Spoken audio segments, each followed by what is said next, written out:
you know what Marty Schottenheimer's winning percentage is compared to maybe that of a Jeff Fisher? Yeah, it's a lot better. You seem pretty down on Jeff. Is it just because he has a mustache, you think? Why would I care if he has a mustache?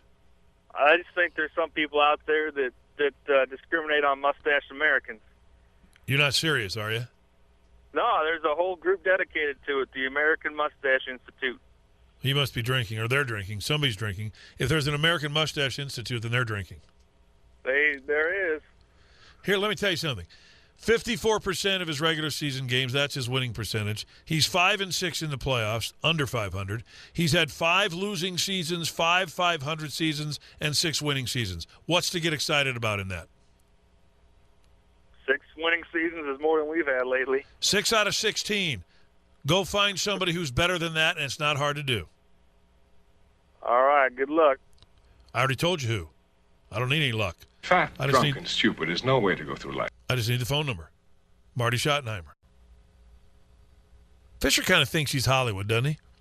The way he arrives at Rams Park in a tinted windowed SUV, like he's some sort of head of state. You are going to have arrogance personified if this guy comes here. Man who calls himself Dr. Aaron is next. Hello, Dr. Aaron. How are you? Hi, Kevin. How are you? I'm doing well. I happen to be listening to. Pardon? We lost you there, Dr. Aaron. Yes. I was listening to the show, and I heard you say something to the effect of whether there actually was an American Mustache Institute. And, in fact, we happen to be based right here in St. Louis because it's home of the world's largest mustache, the Gateway Arch. No, I said if there is one that thinks that people have prejudices against people with mustaches, then they all must be drinking. I would actually suggest there is. I mean, we've done some pretty specific research, especially with corporate America, talking to corporate CEOs who have said they've been advised to shave or they would not have progressed within their company. We've actually saved people's jobs at things like restaurants. Ruby Tuesdays has an anti-facial hair discrimination policy, or rather a anti-facial hair policy that discriminates against its employees. I don't think that's discrimination at all. We should probably have a Get Your Haircut Institute as well, because there are people that will not hire if you have long hair. That's not discrimination. That's called freedom of choice. Well, certainly it is freedom of choice, but it's question whether it's a civil liberty or not to grow facial hair. And you can grow your hair as long as you want. You're not going to face any penalties for growing your hair, any criminal penalties, but people hire you for whatever reasons they deem and they see fit. It's their company. It is their company, but we also have a right to work. We have a right to be employed. You have a right to be employed, and you have a right to work under the rules of the company. Not necessarily. Oh, yes, necessarily. No, I beg to differ. Necessarily.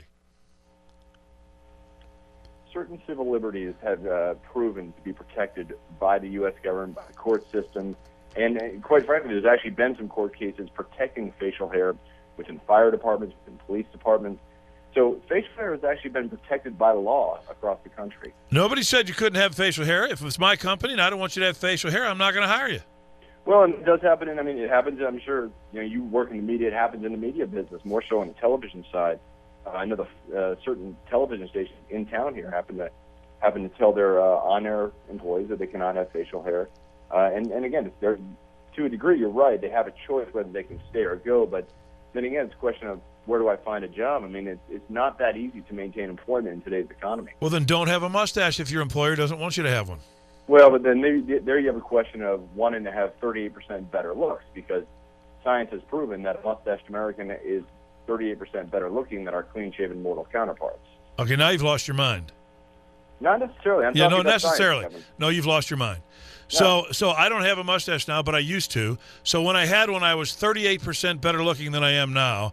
And can you define that 38% of how I was 38% better looking? Well, it's based on a scientific algorithm that we created in our... That you created in your head? No. We have a staff of 15 at the American Mustache Institute. That's just the... Well, those are just 15 guys with nothing better to do.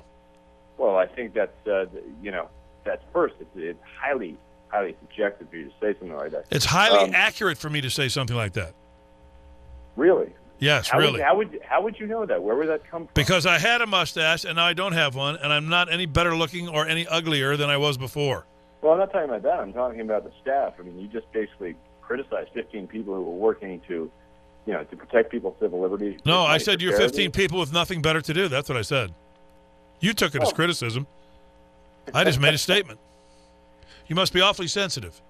I'm very sensitive. I tend to cry when I read romance novels, and well, good for you. Yes.